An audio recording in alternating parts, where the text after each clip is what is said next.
Bonjour à vous communauté, mon nom est Yves Lantier et bienvenue en résumé l'actualité avec une pointe d'humour et d'humanisme. Alors communauté, j'espère que vous avez passé une excellente semaine. La première chose que je tiens à vous mentionner communauté, c'est que je n'ai pas oublié et surtout je n'ai pas abandonné l'idée de faire un podcast live d'environ 15 à 30 minutes. Alors en gros, ce que je vous propose comme concept, parce que c'est une idée qui m'est venue, de mon YouTuber que j'adore et que je vous mentionne très souvent, Philippe DeFranco. Philippe DeFranco, à tous les vendredis, il fait une vidéo particulier où en gros, ce qu'il propose, c'est vous proposer les abonnés, vous proposer les sujets qu'il va discuter. Alors moi, ce que j'ai pensé qui pourrait peut-être être intéressant, c'est que dans ma capsule du jeudi ou du vendredi, là, dépendamment quand je vais mettre en ligne ma capsule de la semaine, je vais vous proposer de me donner des sujets pour le podcast live qui devraient venir dans les jours suivants. Maintenant, pour savoir quand est-ce que je vais faire mes podcasts, si vous voulez rester à l'affût de ce que je peux produire comme contenu, je vous invite tout simplement à nous rejoindre sur les réseaux sociaux, alors que ce soit sur Facebook ou sur Twitter, au nom de En Résumé. Alors généralement, quand que je fais un live, en tout cas les quelques lives que j'ai fait jusqu'à là, j'ai toujours mis quelques temps avant, là, il y a une fois où c'était 10 minutes avant, il y a une fois où c'était 30 minutes avant, le temps où j'allais être en live. Donc, pour l'annoncer, si vous voulez, officiellement, que je vais faire un live. Alors, c'est ce que je vous propose comme communauté. Alors, donnez-moi des sujets que je n'aurai pas déblatérés dans la capsule de cette semaine. Donnez-moi des sujets que vous aimeriez qu'on traite pendant le podcast live qui devrait être soit demain, vendredi, ou sinon dimanche. Mais là, ça dépend de beaucoup de choses parce que samedi, c'est le mariage d'un ami. Alors, assurément, samedi, je suis à l'extérieur de Montréal, donc il n'y aura pas de podcast qui va se donner là. Et ça dépend beaucoup de l'allure que je vais avoir lorsque je vais revenir du mariage de mon ami pour ce qui est de faire un podcast dimanche. Demain, c'est peut-être un peu trop tôt parce que je suis pas sûr que je vais avoir vraiment de propositions de sujets. Alors, communauté, je vous lance l'idée. Si jamais ça vous plaît, eh bien, donnez-moi des sujets que vous aimeriez que j'ai de la terre. Mais attendez la fin de la capsule avant de me les donner, s'il vous plaît, parce que je vais parler du sujet de cette semaine. Sur ce, communauté, qu'est-ce qui a retenu mon attention au niveau de l'actualité internationale cette semaine? Je tiens à mentionner deux choses très rapidement qui, pour moi, ils viennent d'arriver au moment du tournage. Donc là, les premières informations cool concernant ça, entre autres, Donald Trump a décidé de se retirer, ou du moins, il semble s'être retiré de l'accord de Paris. Alors là, j'ai pas plus de détails que ça. Je sais pas s'il propose autre chose en échange. Je sais pas si il propose de juste revoir les bases. J'en ai aucune idée. Mais ce que je sais, c'est que pour le moment, il s'est retiré. Et également, pour rester dans le très rapidement, là, ça vient d'arriver. Il semblerait qu'il y a eu des gunshots et une explosion qui ont été rapportés dans un hôtel à Manila, aux Philippines. L'attaque aurait été revendiquée par l'État islamique, ce qui serait parfaitement logique dans la mesure où il y a un groupe local qui a prêté allégeance à l'État islamique. Puis là, en ce moment, le gouvernement des Philippines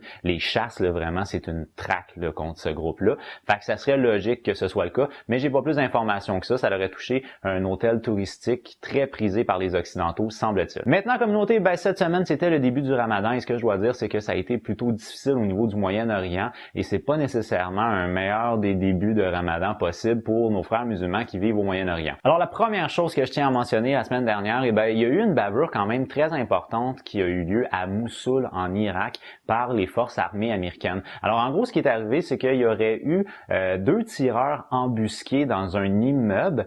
Les forces gouvernementales irakiennes auraient demandé à ce qu'on bombarde l'immeuble parce que on voulait descendre ces deux tireurs embusqués-là.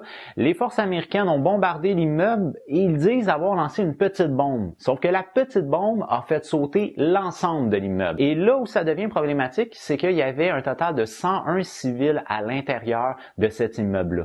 Alors, ils ont fait sauter non seulement les deux tireurs embusqués, mais également 101 civils plus 4 civils qui étaient à l'extérieur à proximité, ce qui fait un total de 105 civils qui ont été tués dans ce bombardement-là de l'immeuble.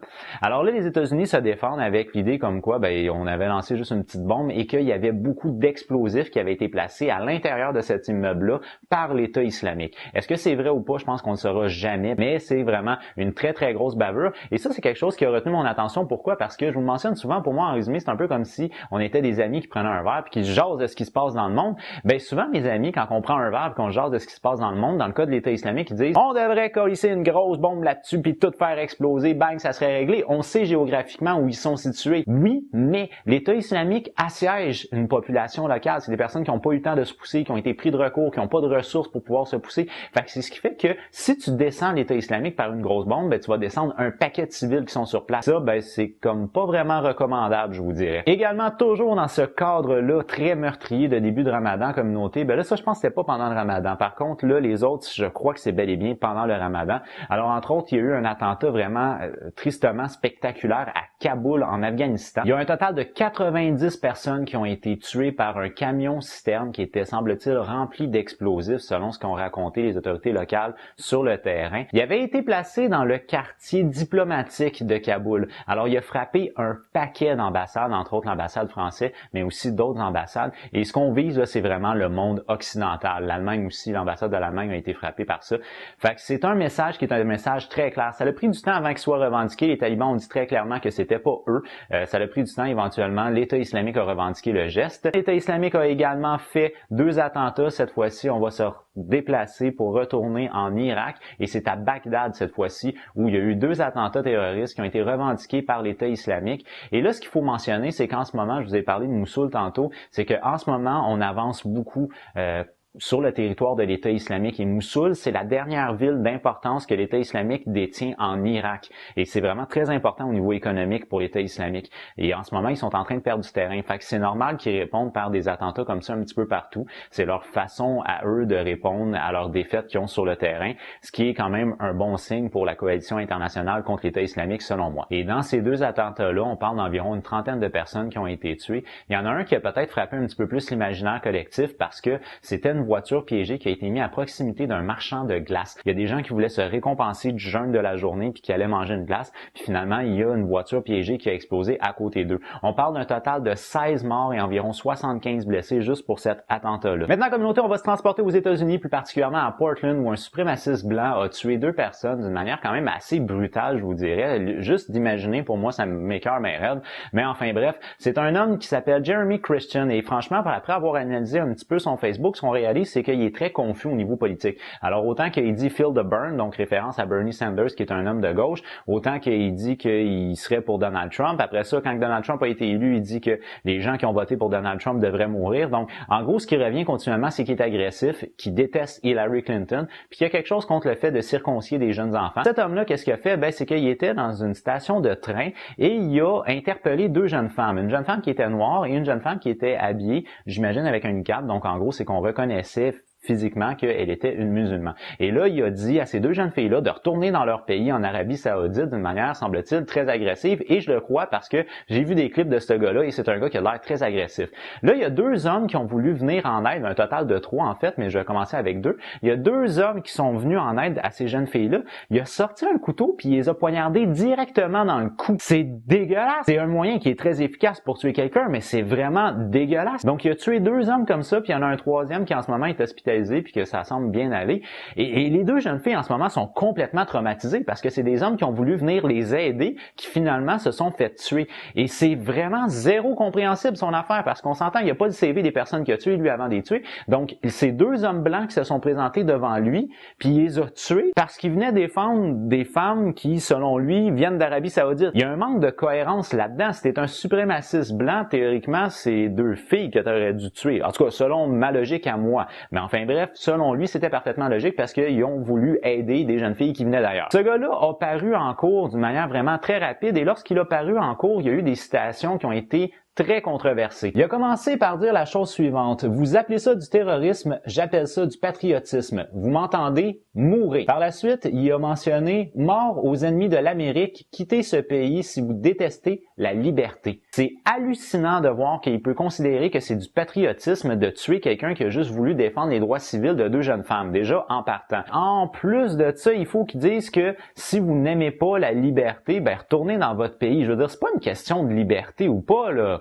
Dans le moment présent, tu as tué 2 personnes, puis la liberté absolue voudrait qu'effectivement, tu as le droit de tuer qui tu veux. Mais le principe même, la base même d'un État-nation, c'est de passer des lois. Et de passer une loi, c'est de restreindre tes libertés. La raison pour laquelle on restreint tes libertés, c'est parce qu'on veut assurer la sécurité de tous. Alors, ça n'a juste aucun sens. Maintenant, communauté, le sujet sur lequel j'aimerais vous entendre cette semaine, c'est sur le tennisman français Maxime Amou, qui est interviewé par une journaliste. Puis, ce qu'on a pu voir sur la vidéo qui met mal à l'aise Rafael Nadal, ce qu'on peut voir sur la vidéo, c'est que Monsieur Amou prend la journaliste par le cou, puis il force comme pour essayer de l'embrasser sur le dessus de la tête. On voit que la journaliste essaye de se dégager, il force, il la ramène encore une fois, puis il fait ça une couple de reprises. Là où moi je veux vous entendre communauté là-dessus, qu'est-ce que vous considérez que ce geste-là était exactement? Il y a des gens qui disent que c'est une agression, chose à laquelle j'adhère. Oui, selon moi, c'est une agression parce que tu peux essayer d'embrasser la fille une première fois, si elle te repousse, comprend, puis c'est fini. Là. Je veux dire, elle veut pas, c'est tout. Là, le fait qu'il ait insisté, pour moi, c'est une agression, mais ce n'est pas une agression sexuelle parce qu'il y a des gens qui avancent que c'est une agression sexuelle et pour moi, il n'y a pas eu de tentative d'agression sexuelle. Il y a eu une agression, oui, mais pas sexuelle. Alors, qu'est-ce que vous en pensez, communauté? D'abord, est-ce que pour vous, c'est une agression? Est-ce que pour vous, c'est une agression sexuelle? Maintenant, une petite parenthèse là-dessus, c'est que la journaliste en question a dit la chose suivante. C'est parce que c'était du live. Si ça n'avait pas été du live, je lui aurais donné une droite.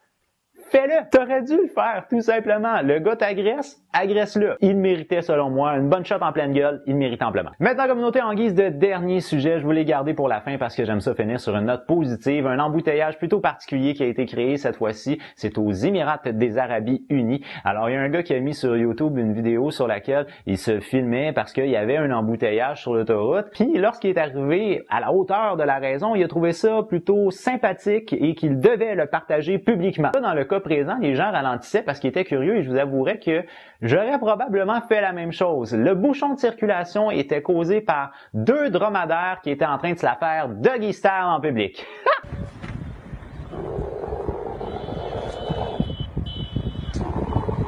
Sur la communauté, pour moi, c'est déjà tout. Alors, j'espère que vous avez apprécié ma vidéo. Si vous l'avez aimé, n'oubliez pas de donner un petit j'aime. Si vous l'avez vraiment aimé, bien entendu, vous pouvez la partager. 500 abonnés d'ici la fin de l'année.